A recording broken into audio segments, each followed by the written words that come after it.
Good evening, ladies and gentlemen, and thank you for joining us tonight on episode 20, season 2 of the Stand-Off with Brad and Richie here on New Zealand Sport Radio. We're live here every Wednesday on Facebook throughout the season. Well, Richie, it was a shorter round this week and a bit of a mixed bag with an upset, a blowout, and two close games, including a woeful Warriors performance. What were your thoughts on the round? Hey, Brad. It's always a pleasure coming to chat footy with you, mate. This makes my night. The Warriors performance will put a damper on the rest of the weekend for me. Yeah, well, wasn't the greatest. Had me tearing some hair out. How about you? Yeah, a bit of the same. Kind of was enjoying the football in the weekend, and then the last game kind of left a sour taste in my mouth, which we're going to cover very shortly. But while we're here live on Wednesday evenings at 8 p.m, you can also catch our show via our podcast on iHeartRadio at your convenience. Just remember to search New Zealand Sport Radio. As always, we're going to be covering everything you need to know in the week that was rugby league, including our top stories of the week, a review of the round 17 matches and our picks. We'll then stop and answer some questions from all of you and ourselves before we preview State of Origin 3 and round 18 and make our picks for both. And then we'll end the night with a recap of Super League. I see Simon's here. Good evening, Simon. Hope you're doing well. Remember to send us comments throughout the show and some questions so we can answer them. And we may as well just get into the top stories of the week. Richie, I think the biggest one, obviously, is COVID. Kind of getting sick of talking about COVID, but here it is again. Sydney's outbreak has got pretty bad.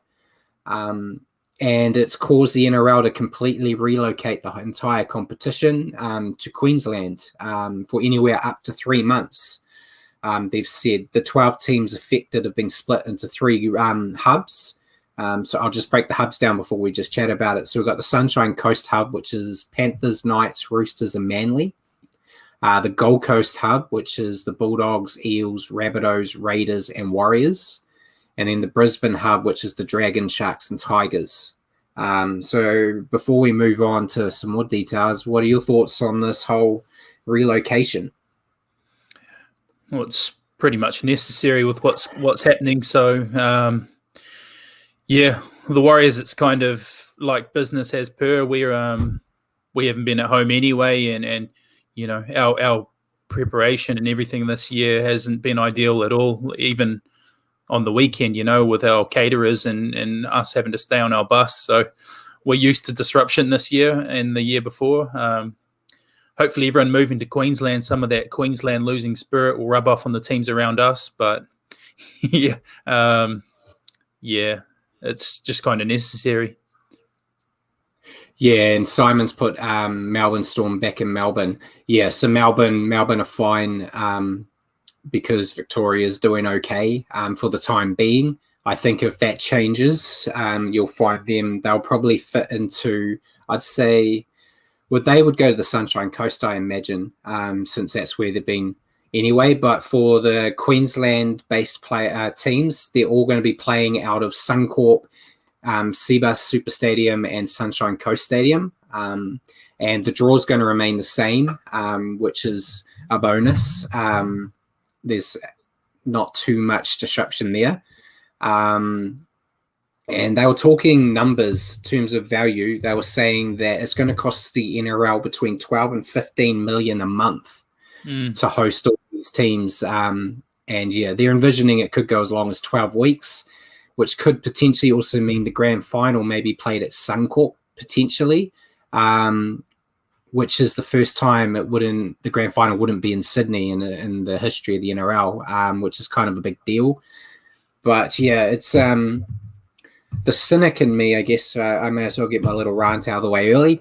But I've seen a lot of fans and players complaining about this, like saying we shouldn't be away from our families and stuff. And it's a valid point, and I understand. But as a Warriors fan who's been sitting here for almost 2 years, not being able to see my team and my players being away from family. This year, they've got their children and partners with them, but they're still like your brothers and sisters, your cousins, your own parents that you haven't got to see, and you don't hear the Warriors players coming out and complaining. They're just getting on with it. So to see some of these guys going, I'm not going to see my family for like 3 weeks, and it's woe is me. It's hard to feel as sorry for them as I probably would, because they're complaining so much when they've kind of had it easy compared to the Warriors and even Melbourne. Melbourne, you know, they spent a lot of last year and some of this year stuck on the Sunshine Coast. So Yeah. these other teams from Sydney, that their idea of an away game is a 20-minute drive up the road, they've just got to harden up, as hard as that may be for them to hear. They've got to suck it up, buttercup, and get on if they want to keep this competition alive. No, I agree completely, Brad. It's like I was saying, disruption's pretty much become the norm for us the last 2 years. So I'm with you on that, mate. Yeah. And before we completely go away from COVID, before this relocation happened, there was news that Jai Arrow was going to miss Origin tonight after breaching COVID protocols. You obviously weren't here last week, but Paul and I discussed at length the Dragons party fiasco. Yeah. And we were talking about how every week, Paul obviously is a union man, and there's the stigma that league players aren't the brightest out there. And every week, an NRL player comes out to try to prove that right. And I kind of thought the Dragons situation would be the line in the sand where the players would go, no, we can't do this, because the news of breaking these protocols is not getting a positive reaction from fans. And then he goes and does what he did, and it's cost him an Origin spot. And yeah, I don't know what he was thinking. What are your thoughts on these players that just don't seem to understand the rules? The ones that are flouting the rules, it just seems like they've got rocks in their head. I mean, and we go back to it again, looking at the Warriors. You know, that you don't hear anything about our team doing anything like that, and we've sort of, you know, you could almost forgive us for a thing here or there, because we've been, you know, away from families and whatnot for 2 years. But yeah, you just see little things like this popping up from certain individuals, and it does nothing for the look of the game, and like you say, the way league players are perceived in some circles. So it's just silly and not called for. But you know, who am I? I'm here with my family. I don't know what they're going through, but yeah, very silly, especially that they're in the public eye. You know, so 100%. And there was one more, but it's quite a big part for us. But with all the current situation with COVID, it's led to the Warriors' return to Mount Smart in August being cancelled, which is very big news. I think we got the news on Monday. Very unfortunate, not only for the Warriors, their players, and the club in general, but for the fans too. You know, we spoke at length on Monday about it, and it hit me quite hard. I was quite upset when I heard the news. I understood the reason, but it's still hard news to take, especially if you've kind of circled it on the calendar behind you that you look at every day, going, this is the day we can go back, and to see it out. And I've spoken to other people, and I said my biggest fear right now is that Sydney's situation doesn't get any better, and we get an email in like a couple of weeks' time saying odds are it looks like we might be stuck here in 2022 as well. Because I think not only will that really hurt for fans, but I think that would be a huge financial hit for the club. I did speak about it briefly with Paul last week, that at that time it's very concerning for the Warriors as a New Zealand club on how they go forward. Not saying that they would leave the competition, but you might see it to the point where they bite the bullet and just say, we're a New Zealand team based in Australia now, and they would get to a point where they stay there and have the occasional game over here. That's me completely pie in the skying it, but it's a fear I have as a loyal guy that loves going to Penrose. But yeah, what are your thoughts on the game disappearing? I was pretty shattered about the news too, mate. I mean, I was pretty much going to be on a plane and coming over to participate in that and relive what it's like to go to a live game, and that fear that you speak about, that's very real. It's been a couple of years already, and we were talking about before we went on air, it's almost like, if this drags on for much longer, it starts to feel like as a club we're losing a bit of our identity, and we don't have our fortress to play in, and these Aussie teams would much rather play us where they're playing us than come over to a cold Auckland and play us in front of a very rowdy Mount Smart, so I think it's hurting us with performances as well at this point, so fingers crossed things sort of level out in the coming months, because that's the news we don't want to hear. Yeah, definitely. And Simon said it'd be interesting to find out how much money the Warriors are making on the Central Coast. Yeah, I have no clue with the figures, but I would find it very hard to believe that they'd be making more money there than they would in Auckland. And from what I've seen and heard from Cam and George, it sounds like the money isn't flowing in like you would want as a club to keep yourself afloat. So huge concerns. I'd be scared to see how much money they've potentially lost in this 1.5 to 2 seasons abroad. But we'll keep the Warriors train going here. Jermaine Tennell-Brown has been loaned out to the Dragons for the next 3 games in an effort to help them with all the suspensions they've got for their mistake. What are your thoughts on it? I don't mind it in the chance that it gives him game time, but I also feel like the Dragons have been getting let off the hook left, right, and centre after their complete balls out. Yeah, 100%. It feels weird that they've had a whole core of players breach protocols and probably should be punished heavily, which initially it looked like they were getting a pretty heavy punishment, but now they can get a lone player to fill holes. It kind of sits funny with me, but I'm not too sure what this sort of roster looks like once you rub out all those players. I'm pretty sure they're staggering the punishments, aren't they? So it's not like they are. It sits funny with me. Good for Jermaine, because he probably needs some game time and he's not getting a lot right now with us. But weird that they're being punished, but then they can get a lone player. But I guess they're punishing the players and not wanting to punish the club as a whole. Yeah. And there was a good point made by Nathan Brown in his post-match talking about the suspensions, because he said the Dragons players have got a 1-game suspension for breaching COVID protocol.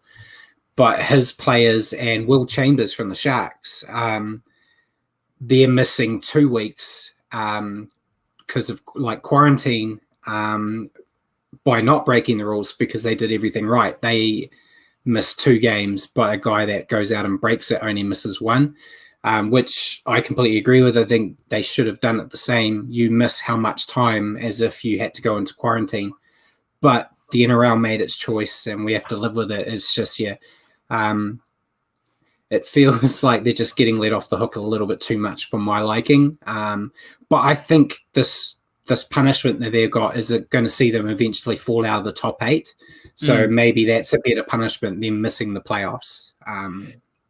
Perhaps. I kind of feel like they dealt with Vaughan appropriately, but the rest got off a little light maybe. I mean, you had players like Corey Norman jumping fences and dropping his wallet, and DeBellin hiding under a bed, but they cop a fine and get a week. So, Brown is spot on that they've been a bit more naughty than what our players have, and our players were sort of just caught in the crosshairs of an unfortunate situation. Yeah. But that's the last I want to talk about COVID for now. Yes. So sounds good. Let's go on to one of my favorite topics, which is front rowers. Payne Haas is rumored to be on the verge of signing a 10-year deal worth $10 million with the Broncos. It's the biggest deal for a front rower ever.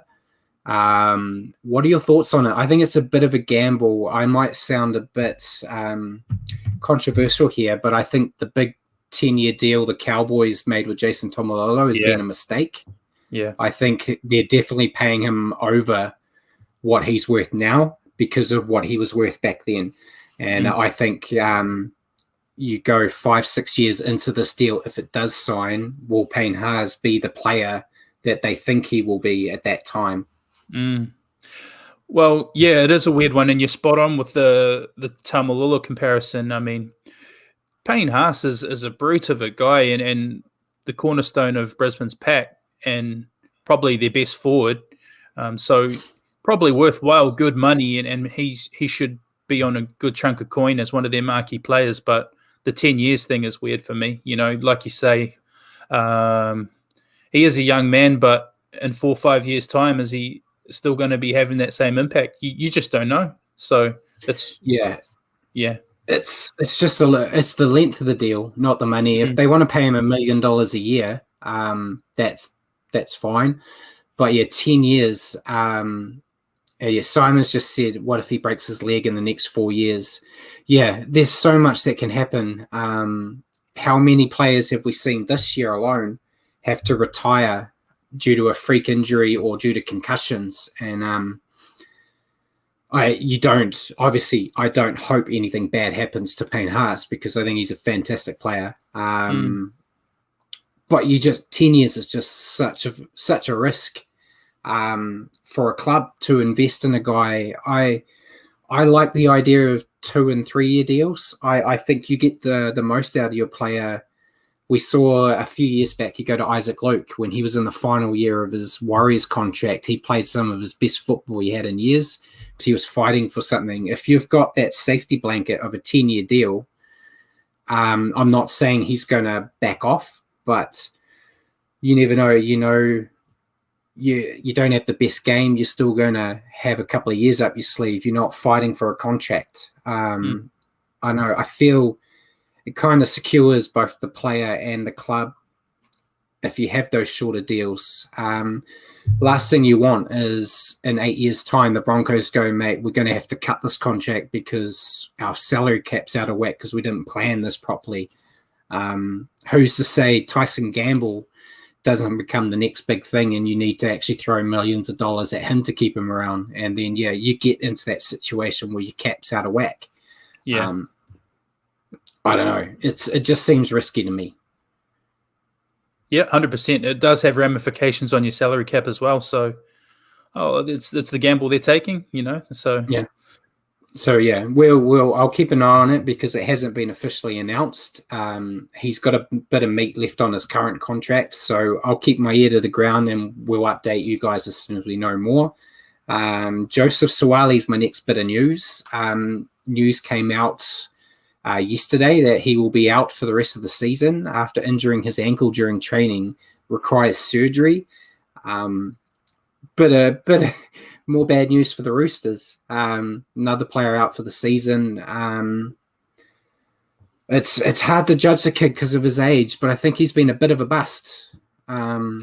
He was filling up my news segments all of last year about where he was going to go, and that he was the next big thing.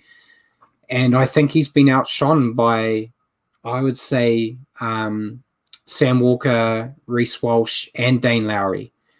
I think have all outshone him. Admittedly, he's still very young and has got a big future ahead of him, but I think, he could have not played this year instead of the Roosters pushing for him and taking some pressure off the kid. But bad news for him.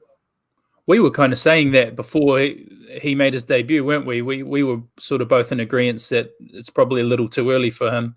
And to be fair to him, he's the youngest of that lot of rookies. So at his age, he probably shouldn't have the amount of expectation or hype that went around him. But the NRL hyped him pretty hard. And, you know, maybe when you look at it from the point of view of his age, I don't know about him being a bust, but he's got a lot of time on his hands, and he just probably shouldn't have been hyped up as much as he was.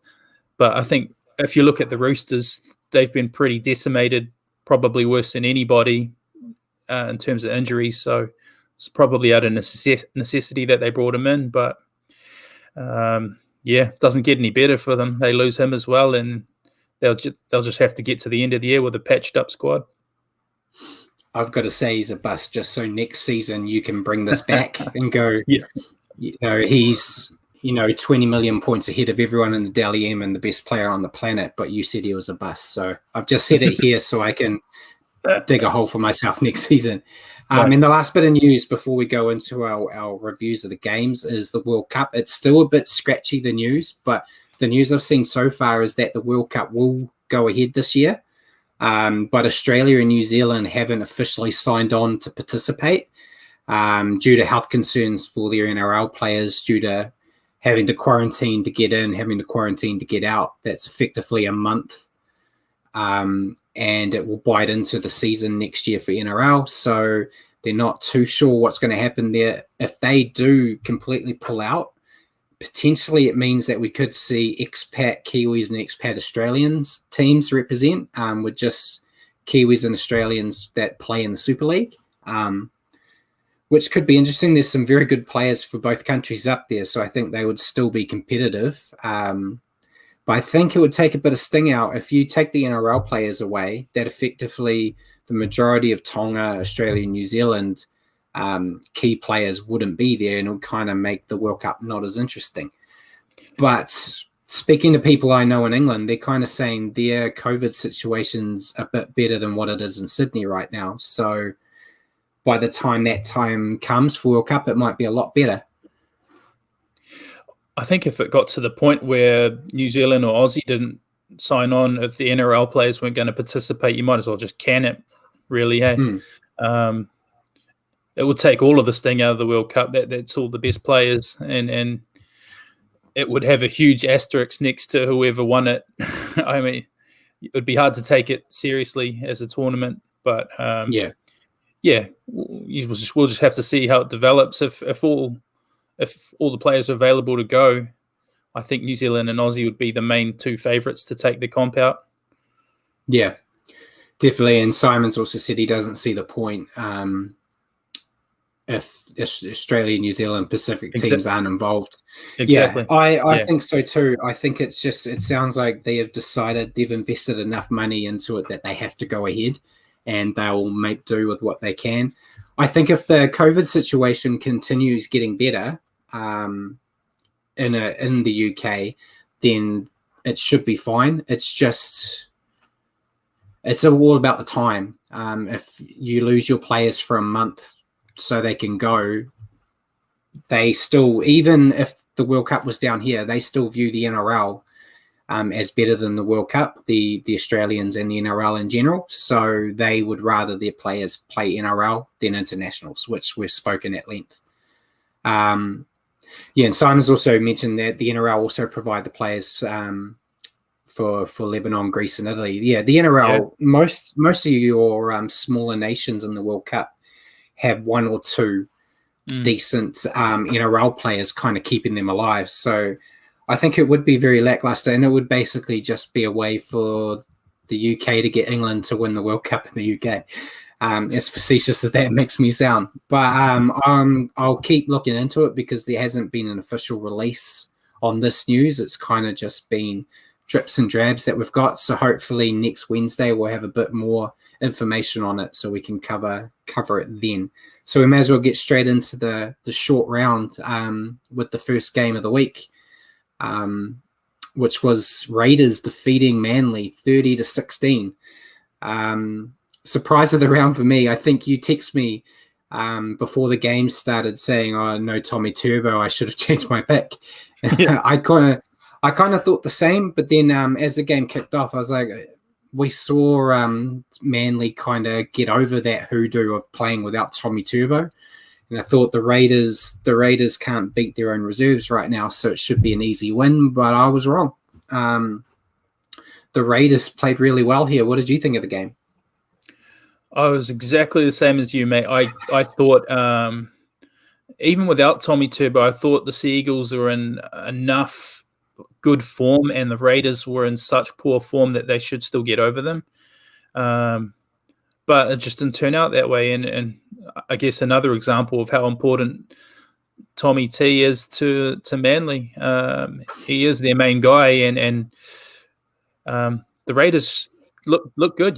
Sam Williams and Xavier Savage on debut had a nice strong debut. They went well and did well to pick up the result, which was bad for the Warriors, but we're not good for ourselves at the moment anyway. So I think the Raiders. Sam Williams and Joseph Tapine. I think were the difference. Sam Williams, he scored 2 tries himself, but his kicking game was on point. And Joseph Tapine, think there was a space in the first half that he ran for more meters than the entire Manly pack combined. He was that different. And Simon, obviously our local Raiders fan, was shocked that they won. I think everyone was. It was the only game I got wrong in my picks this week. Spoilers for our little bit later. It destroyed my multi on the first game, which was horrible. But the Raiders just played. Nigel's mentioned they know how to close a game out. Yeah, they just played smart football. They took Manly out of the game, which I think was the different. They played with passion, which is something that's been missing. I would say as far back as when they lost to the Warriors, which seems like a lifetime ago. They just showed that even as bad as they've been, they still have a chance to make the playoffs, believe it or not. They've just got to keep this fire in the belly that they've got in this game. There's that asterisk that it was a Manly team without DCE and Tommy Turbo, but a win's a win. And as a fan of a team who doesn't know what it is to win anymore, you got to take them when they come. And Manly just lacked that Tommy Turbo spark. I think I've got the stats here. The Raiders forced 8 goal line dropouts, and when you're spending all your time kicking the ball back to the opposition, you're not going to win games. It's very similar to the Warriors game, which we're going to talk about shortly. Just when you're constantly playing off your own goal line, you can't get yourself back into the match. But I fully expect Manly to bounce back once Tommy Turbo's back. But it'll be interesting when we cover their game this week. Tommy Turbo, they've confirmed, will be rested. So it'll be another game without Tommy Turbo, but they are only playing the Dragons. So we'll see. But interesting way to kick off the round. But that flows into our first blowout, which was Friday night's game with the Rabbitohs wiping the floor with the Cowboys 46-18. So the first game was a shock to me. This game was no surprise at all. It kind of went how I expected. I thought Cody Walker and Adam Reynolds put on a clinic, which I also expected after neither of them got the call up for the New South Wales. I thought we'd see a bit of a step up from them to kind of say, this is what you're missing. They combined to create 5 tries, including an impressive tap on from Cody Walker that led to Tane Milne's 3rd try. What did you think of this game? It was quite a spectacle to watch. It annoys me seeing Tane Milne score hat tricks like that. Would have loved to have seen him get a crack with us when he spent some time here. That's hurtful. But Walker and Reynolds, they're a classy combo, and I think the Rabbitohs will really miss Reynolds next year because they're the perfect combo, those two. They complement each other so well. So Reynolds will be a hard guy to replace. But, the Rabbitohs just played, way too much of a up-tempo game for the Cowboys, who have really fallen off the past few weeks after they had a really good period. But, I expected this result as well. So the Rabbitohs just man for man look too classy, and I think they're one of the only other teams that might threaten the big two if they keep all their key troops on the paddock. Again, they were only facing the Cowboys, but they were playing without a lot of their big names too. There was no Latrell, no Damien Cook. Yeah. Jai Arrow obviously wasn't there for other reasons. But they just show, I've said it so many times, that when they know how to hold on to the ball, they can run up scores on anybody. Doesn't matter who you are. They'll put a big score on you if they know how to hold on to the ball. And getting all those guys back after Origin makes them even stronger. And they're, besides your top two guys, besides your Panthers and Storm, these guys are the Smokies that could upset. If you tell me like in a preliminary final, if the Rabbitohs managed to beat Panthers or the Storm, I wouldn't be entirely shocked. I'd be a bit surprised, but on their day, they can beat any team. The Cowboys, their season's over. Hasn't been a great year for them, but they've shown glimpses throughout the year. As you said, they had a few good patches, and they've got some talented players joining them next year, which should see them improve. I think Peter Hiku's going to be very good for them. Chad Townsend and Tommy Dearden, I think, will be quite a good little halves unit for them. So there's a light at the end of the tunnel for them. It's just not coming in 2021. That brings us to Saturday's game. Game that was a lot closer than I thought it would be. The Roosters holding on to beat the Bulldogs 22-16. Thought it was a great game to watch. I like seeing the Bulldogs almost scoring upsets. With what's happening to the Warriors, I don't want to see the Bulldogs win, though. Yes. I want to kind of keep some distance there. But I think, unfortunately for me, the sad part for me is the only thing talked about from this match is Sam Walker running 90 meters the wrong way to wind down the clock. You're the back out of the two of us. What was your take on it? I didn't see any issue with it. I know there's been some people saying, and I knew you wouldn't. Yeah. People saying that it flies in the face of sportsmanship, but if I had to see the Warriors run 100 meters the other way to secure a win, I wouldn't complain at all. If I was seeing my team was playing against do that, I'd be annoyed. But it's not against the rules, but there are rumors that the NRL are looking into making it a rule to stop things like that in the future. But what is your take on running the wrong direction to wind down the clock? There's some people that say it's no different from people in the last 30 seconds or so taking a hit up and laying down on the ground for 10, 15 seconds and getting up to play the ball real slowly. And saying that, I kind of had the same look on my face that Trent Robinson did up in the coach's box. I mean, if I say what I really think, then it might not be this might be an adults only show, because I wouldn't have minded someone going up to him and, giving a bit of biffo like the old days. But it is what it is. It's smart. He ran out the whole clock. It just looked stupid. It looked wrong. It stunk of, to use the old sayings, not in the spirit of the game. But I was impressed by the Bulldogs. It was good for the Bulldogs to be in the fight in that game against a side like the Roosters. Not many people would have tipped that, and they fought really hard. I just, in that moment with Sam Walker running back, I just felt sorry for the Bulldogs.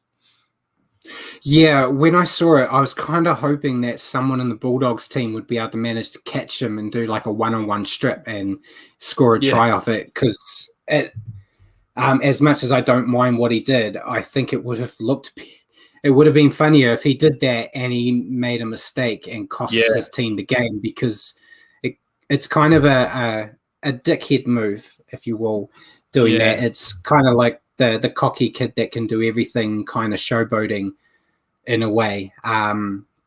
So if the Bulldogs had managed to get there and cause something to happen, I think it would have been funny and entertaining. But they brought, like you said, the fight to the Roosters, which it's a thing. it's kind of that catch-22. You want your team to win, but if they lose, you want them to go down swinging. You want to say, like, you want to leave the game going that my team did everything they could to win that game. There was just a better team out there. I think that's the best way of seeing your team lose. It's never good to see them lose, but if you know they gave it everything they had, you can't really question it. And I think that's what we saw here. They gave everything they had. Unfortunately, Jake Hetherington had a Hetherington moment, and as he does, had a high shot that kind of secured the win for the Roosters, which is a bit unfortunate. But that's the type of player the Bulldogs sign there. They know that, you know, every now and then something like that will happen with him. And yeah, the Roosters, it wasn't pretty, but they got the job done. I think Jared Warrior-Hargreaves had another outstanding game. He ran for over 200 meters, and he kind of helped get that platform up for Sam Walker and Drew Hutchinson. And I think they're still going to be a playoffs team, the Roosters, but we've seen what happens when they play the top tier teams, so I don't see them going deep. But I can just see how dangerous this team's going to be next year when you've got Luke Keary and Sam Walker together in the halves. I think they got premiership contenders written all over them for next year. And I was glad you brought up Warrior-Hargreaves, because I was about to ask you, being that's your domain. He was monstrous. I thought the Roosters almost won that off the back of him, and he sort of threw the team on his back, and not only the 215 meters, but so many like bone jarring hits. I thought he was immense.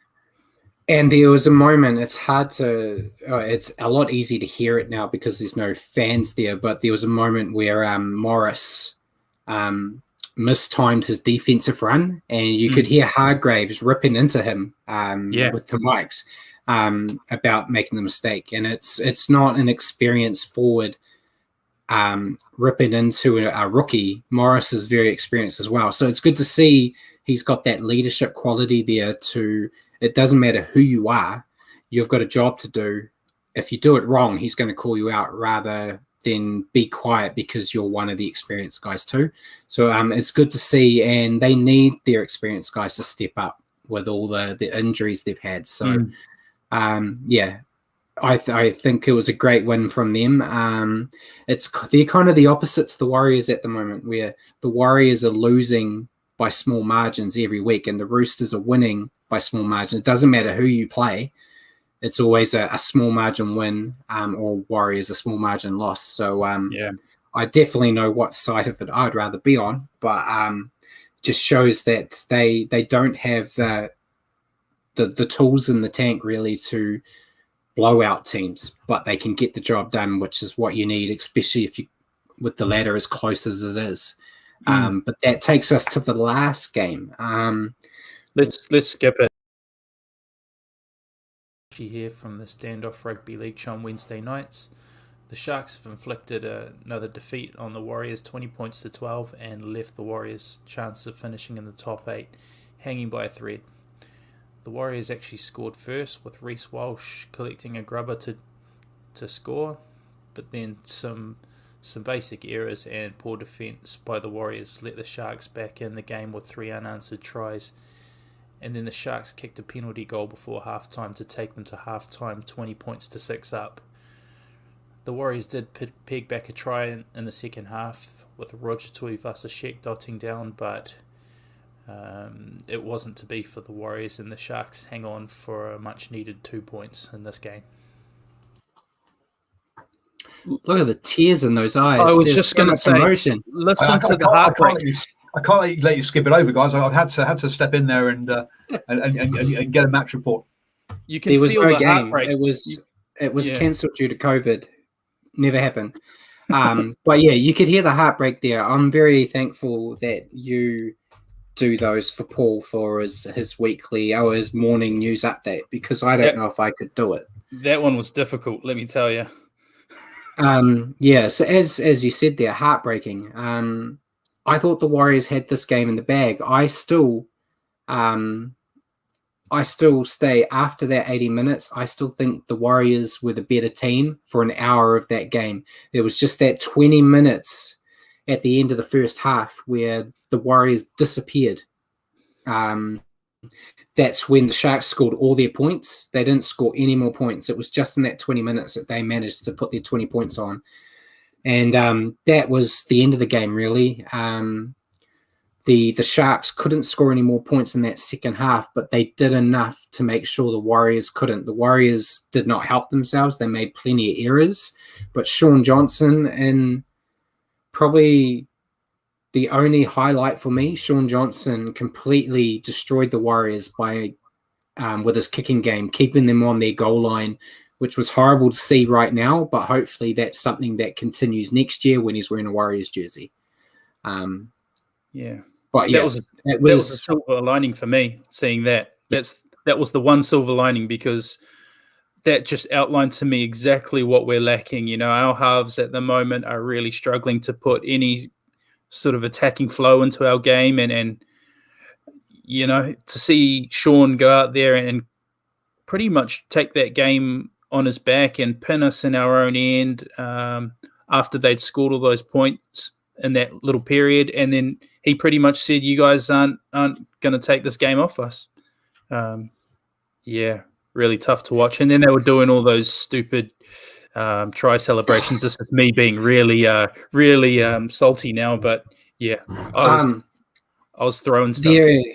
There is a reason for all the try celebrations, which I wasn't aware of. It's Try July, and they're raising money for Masoe, and so they're basically being encouraged to score, do a celebration after every try. And I must admit,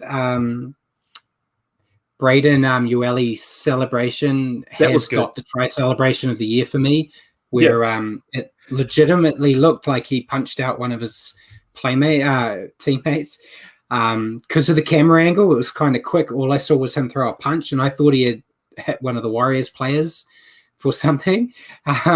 But then it was all fake, and he did a people's elbow for all the wrestling fans out there. Very hard to take. It was very good to watch later on, but as a Warriors fan, seeing him score that try and then do that, as you said, it was very salty. But it wasn't all bad for the Warriors. I assume you didn't watch our show last week because you weren't on it, you narcissist. But I watched it later. You asked your question about my thoughts on Matt Lodge. Yeah. And I think Matt Lodge played pretty well. Him and Adam Fanor-Blake, kind of like the Warriors' little Bash brothers. They work really well together, which kind of was what I expected. The biggest problem, though, was when they go off. The Warriors kind of nosedive. So they have to fix that. They've got some great props in their rotation. So they've just got to work on when your Bunties, well, Bunty didn't get on for a long time, but when your other props come on, they need to bring the same level as those two.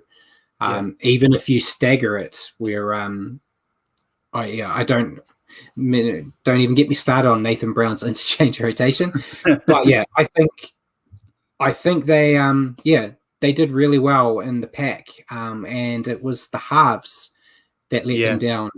I keep throwing Sean O'Sullivan under the bus because I keep saying halves, but I think Sean O'Sullivan played pretty well for what he's capable of doing. I think Cody was an anchor. He didn't at all. I didn't do anything. I don't like saying it because it makes me feel like I'm personally attacking the guy, but I'm not trying to. I just don't think he offered anything of value. And we've spoken in the news parts and previous episodes that he wants to stay in Australia. And with the way he's playing, I don't see any team even offering him anything, which potentially means he could be stuck with the Warriors. And if he's stuck at the Warriors and not wanting to be there, how much worse is he going to get? Because he already looks like he's playing like a guy that doesn't want to be out there. Yeah. The funny thing is, Brad, when you look at the stats of our team, and you look at Cody's stats for line engagements and try assists, he's head and shoulders above Chanel, Harris-Tavita, and Sean O'Sullivan. I guess he should be because they've kind of split the season half and half, those other two guys. but he just lately feels like he's really fallen off the wagon, hasn't he? He has, and it's he doesn't have the excuse now. I used to make excuses in the past saying he can't do what he needs to do as a half because the forwards aren't doing their job. He had arguably two of the top props in the game right now in Lodge and Fanua Blake out there getting them on the momentum. The Warriors were getting all the way down the field with no issues. It was just once they got there, they couldn't do anything with it. Admittedly, the first try Reece Walsh got started with a Cody kick, but it went through several phases after that before we scored. Cody's kick kind of went nowhere, and it was Dylan Modenese-Esniak that kind of got it back rolling with a grubber. And I've said it in my reviews a few times, but when your over 100 game experience guy Nick Arima is looking at an 18-year-old to lead his backline, that's concerning for me personally. He might not feel comfortable being the leader of the team, but that is his role right now because there is no one else. And if he does want to be a halfback at any club in the NRL, he needs to show that he can do it. If he goes to the Titans or goes anywhere, they don't want him to play second fiddle. They need him to come in and be a leader, and he's showing that he can't. As harsh as it is, I'm sure he's a great guy, and I wish him nothing but the best, but I just don't see him as a half. I think he's a number 14. He's your utility that comes in. That is what he's best at, and that's how the Broncos use him. That's how the Kiwis use him. That's how, if he wants to be successful in the NRL, he has to just admit that he's not a half. He's that interchange guy, and that number 14 is one of the most valuable players in your team. So many of the best teams in the comp have a great number 14 that comes in and changes the tempo. And I don't think it's a detriment to be that player. So, I could spend all night going on about it. How about we talk about the Whiz Kid? Because I know you sort of said we look like we fell off the wagon a bit when Lodge and Fanua Blake went off. But a couple of Sharks tries actually came when Walsh made a mistake spilling a grubber. They score. He kicks the kickoff out on the full. They come up the field and score again. So he did look dangerous, but I guess maybe he showed like he was a couple of weeks out of action as well. Looked a bit rusty, perhaps. Yeah, he's always had a mistake or two in him, but I think you can kind of balance it out because he gives you so much compared to what you potentially lose. But yeah, he has had a couple of weeks. You know, he missed because of Origin, and then the injury, so he would have been a bit rusty. But as everyone has said that has met him or played or trained with him, he learns from his mistakes. So these are all little things that he's making those mistakes now. So now next week you won't see him make those mistakes. Fingers crossed. So yeah, it's all learning. He is only young. And I don't think there was anyone in that Warriors team that was going to stop Braden from scoring that try. No. It was very comical how he jumped on him to try to stop him. But those little, like the dropping the grubber and things like that were unfortunate. But you could probably name 5 or 6 Warriors that made silly handling errors like that in that game. Jack Murchie did 2 in a row. That was.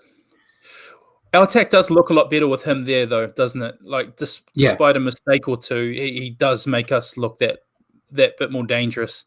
We just need to be finishing those chances. Exactly. So we'll stop there. Otherwise, we'll talk about it for hours. So we'll go into our picks and the ladder if you've got it there, Paul. So I got 3 out of 4 this week. I only got the Raiders Manly game wrong. And you only got 2 out of 4 because you picked Manly and you backed the Warriors. Foolishly, which sees me now leading for the first time this year. 90 out of 128, and you're 1 behind on 89 out of 128. And then, so we look at our ladder there. No changes in the top four, with Melbourne, Penrith, Rabbitohs, and Eels still there. Roosters are sticking in at 5th. Manly, despite the loss, have stayed at 6. Dragons and the Sharks are keeping themselves alive at 7th and 8th. Newcastle is sitting there at 9th. Titans at 10th. Raiders at 11th. Cowboys 12th. And the Warriors, after that loss, have sunk all the way down to 13th. Just marginally ahead of the Tigers, Broncos, and Bulldogs. Sorry. I said it last week, so I'm going to have to stick to my guns and say that if the Warriors lost to the Sharks, that's them done. Where would we cut off? Would you cut off at 10th or 11th?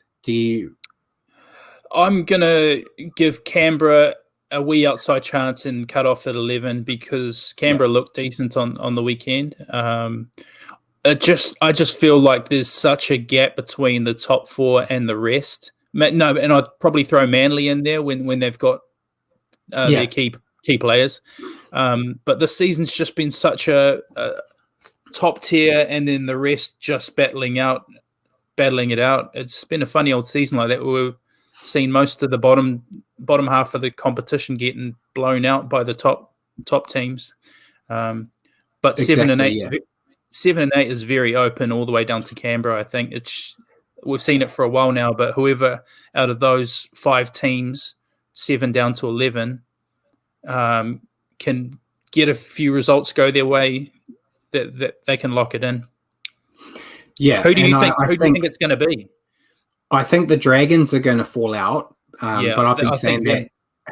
I've been saying that every week, and they keep sticking around. I think Cronulla will stay. I think they'll manage enough wins to keep themselves in. But yeah, I'm either going with the Knights or the Raiders to squeak in. I think the Knights have got Ponga, Pearce. They've got all their big names back. The Raiders, if the Raiders play like they did against Manly, they've got an okay run. They're playing the Warriors and a few other teams that they should be able to beat if they play to that level.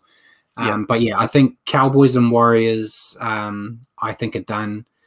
The Warriors, you never know. If the Warriors manage to somehow win every game, then they're back in contention. But they're playing the Panthers and the Rabbitohs back to back, which should effectively end their season. But yeah, so yeah, I'd say Raiders or Knights with the Dragons to fall out.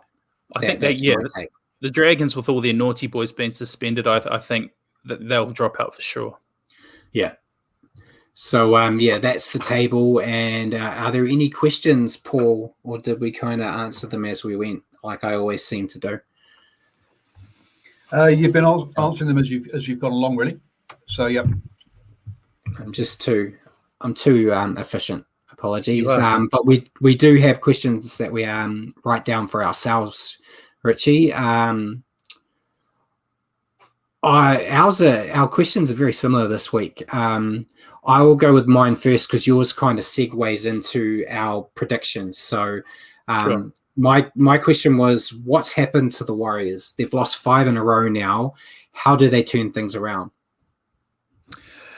I don't think we do this season, Brad. It might sound a bit doom and gloom, but just the way we've been dropping a lot of close games against teams we really should be beating. I don't see us beating the Panthers and the Rabbitohs. And for me, I've just got my fingers crossed we jag another win or two before the year's out. But I'm not holding my hopes too high.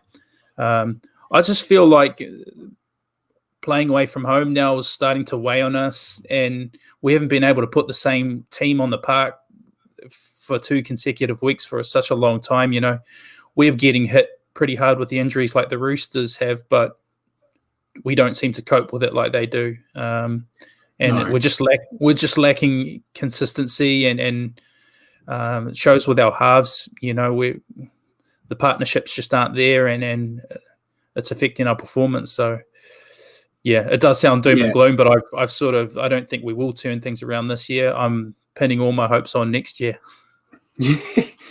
Yeah, after these next 2 games, they do have very winnable games. But I'd say 3 out of the last 5 have been very winnable games that they haven't won. So the only glimmer I say is that Chanel, Harris Tavita, and Chad Townsend will be healthy.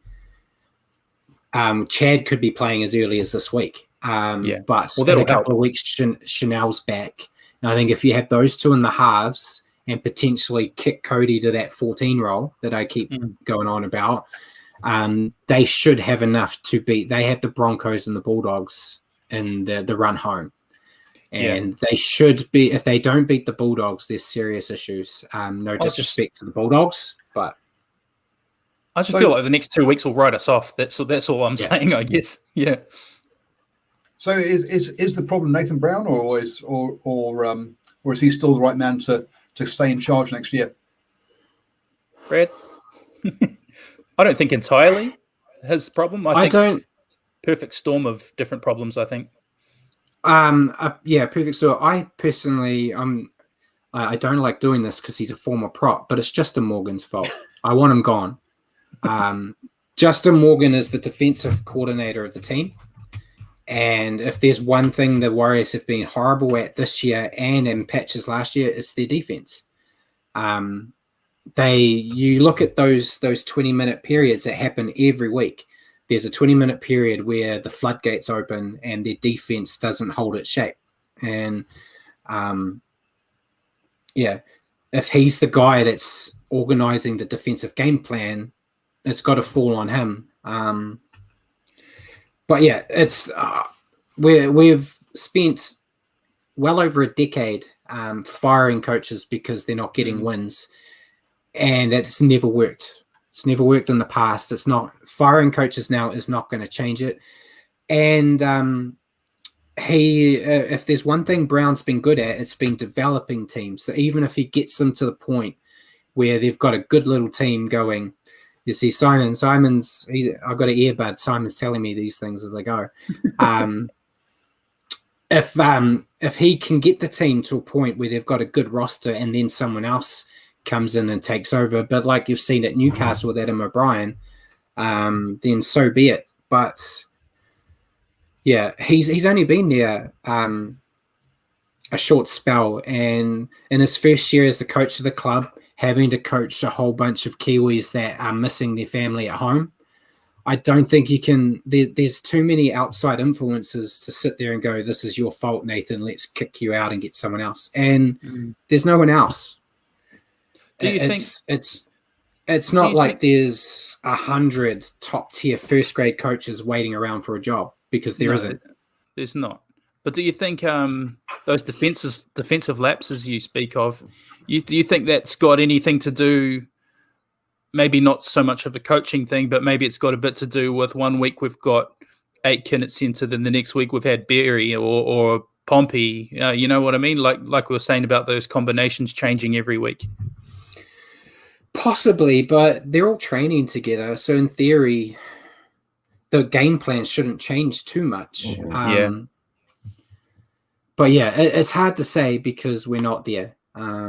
We and Mark hasn't joined us this week, who's our insider. But now that the game's been moved out of Sydney, he's on the outer now. So I don't know. It's hard to say. Yeah. But that may as well go into your question now before we segue into the previews. Sure. Before we go. So I wanted to stay Warriors related with you too. We may as well. So focusing in on this week's game, do you rate us any outside chance of beating the Panthers, keeping in mind who the Panthers will be missing in their lineup? And we've seen that affect them already this year. Are we any outside shot? And if so, what do we need to do to pull off that upset? If the Panthers' bus breaks down, that would help. No, in all seriousness, it's going to spoil my pick for later. I don't think so. I think even without their two halves, they've still got a lot of talent out there. Matt Burton is going to be out there, and he could do some damage to the Warriors. And the Warriors, they're that team. Yeah, you followed them enough. They're that team where you completely say they've got no chance, and they go out and prove everybody wrong. So they could come out and dominate the Panthers and get all our hopes up. I just don't see it. I think those lapses are going to continue, and Chad might have a chance. If Chad comes in to the halves, I'm more confident. But if we're looking at Cody and Sean O'Sullivan in the halves again, I don't think it's going to bode well. So, yeah, short but sweet. There's always a chance for an upset, but I just don't see it happening. Spoiler for my pick later on. So we're a puncher's chance, using boxing analogy, but always a puncher's chance. But, yeah. I wouldn't be putting my house on it. Yep, fair enough. So we may as well go into our predictions and our draw. Obviously tonight we've got New South Wales and Queensland. Obviously you're going for New South Wales. Yep. I'm going for Queensland. Surprised. Yeah, we'll keep it like that. It should be an interesting game. I think it's better. No halves for New South Wales gives Queensland a bit more of a chance. But yeah. Yep. We'll see how that goes. But first up, we've got updated venues, obviously, due to all the changes. But first up, we've got Titans versus Eels. I've gone with the Eels. Yep. I just think, Eels are too strong. Agreed. Yeah, 100%. Yeah, pretty straightforward. Then the next game is Manly versus St. George. I've gone with Manly, despite Tommy Turbo being advised he's not playing. I just think, Dragons without some of their players are not going to have the job to get it done. First game on Saturday, we've got the Raiders versus Sharks. This is actually the only game we've gotten different because I've gone with the Sharks and I see you've picked the Raiders. Yeah, well, let's go Raiders. I'm on the Sean Johnson bandwagon now that he's a Warrior again, and I think he's going to get them home. I hope not, because I need to catch up to you on the picks, and this will do it. So let's go Raiders. And I also was a tough one because I think it should be a close game. If the Raiders play like they did last week, it'll be a nice tight game. Hopefully they don't get off to a first half lead and throw it away like they have done so often this year. Exactly, yeah. Next up, we've got Cowboys Roosters. I've gone with the Roosters. As we said earlier, I think the Cowboys season's done. So I think the Roosters will get the job done here. Yeah, me too. That patched up squad just seems to keep picking up wins against teams like this, and they'll rub some more salt into the Cowboys' wound, I think. Definitely. Next up game, pretty easy one for me as well. We've got the Storm versus the Knights. I've gone with Storm. I think, too strong. They'll have their Origin boys back as well. I think they'll dust up the Knights. I think so too. And look at all these results that would have been so good for us had we just won a couple of our last games, Yeah. Because I think the Storm should run up a score on the Knights, and that would have been most of the teams around us losing, but here we are. Yep, here we are. And then that leads to the Warriors game, Warriors versus Panthers. I've gone with the Panthers here. As we just mentioned in that, my answer to your question, they're a puncher's chance, but I think Penrith are just too strong. Yeah, I have to go against us. I think the Warriors have done me dirty the past couple of weeks, so they've lost my faith. It's very un-Warrior-like. You're supposed to keep the faith, but I can't see it this week. Then second to last game, we've got Broncos versus Tigers. This one was a hard one for me, but I've gone with the Broncos. The Broncos have been putting some combinations together, and I think Katoni Staggs will be a factor that gets them over the Tigers, who have been patchy at best. Yeah, absolutely. Both teams have been struggling this year, but I think looking back to the Broncos' last game where they beat the Sharks, they're not completely spent. They still have some fight in them. And being at home and Tony Staggs back, I think it helps them quite a bit. So I think Broncos might edge that one. Definitely. And then the last game of the round, probably one of the easier ones to pick, the Rabbitohs and Bulldogs. I've gone with the Rabbitohs by a country mile. I I know I said I like seeing the Bulldogs put some fight together, but I don't see them being able to do that against a top 4 team. Yeah, 100%. Rabbitohs should be way too strong there. Yeah, so that's our picks. We've got everything the same bar that Raiders-Sharks game. So we'll know if you're... and I see I'll go with Simon's question, or his pick. Simon's picked the Titans by 6, Seagulls by 10, Raiders by 6, Roosters by 10, Storm by 20, Panthers by 20, Tigers by 4, and Rabbitohs by 24. So, nice. Yeah, there you go. You'll hope he gets that right because he's picked the same as you. Yeah. And I also see he asked a non-rugby league question. He's asked if I'm a New York Giants fan. Yes, I am. Yeah, he is. I'm a big fan. I got to go to their last home game in 2011, the year before they went to their last Super Bowl win. So that was a great year for me. I got to watch the Warriors in a grand final and then my Giants in Super Bowl. But yeah, love it, but don't know enough about it to do a show about it, Paul, before you start asking ideas. I was a Patriots fan, but then the last season I became a Buccaneers fan, so I'm just winning every year. Yeah, so you just follow whatever team's doing good. That's always great. We don't want to do that in rugby league, but No. Yeah, it's a good sport for me to watch because it kind of fills in the period. The NFL kind of starts when the NRL finishes, and then the NFL finishes and NRL's back. So it's my sport of choice when the NRL's not there. But before we go, we may as well do a brief cover of over the Super League. The only little bit of news other than COVID, I kind of skipped the COVID stuff because I knew we'd talk about it a lot at the start. But George Williams has officially signed with the Warrington Wolves, as we kind of all expected, especially after Greg Inglis being released. Believe it's a 2.5-year deal, starting effective immediately once he gets through having to quarantine and whatnot. So good deal for Warrington. It's going to be interesting to see what happens with Blake Austin over there because they want to keep Gareth Widdop. So you got Gareth Widdop, George Williams, and Blake Austin now. One of those is going to have to miss. I haven't seen any news on if any other teams are interested in picking Austin up, but I'll keep my eye on it, and hopefully we have some more news there.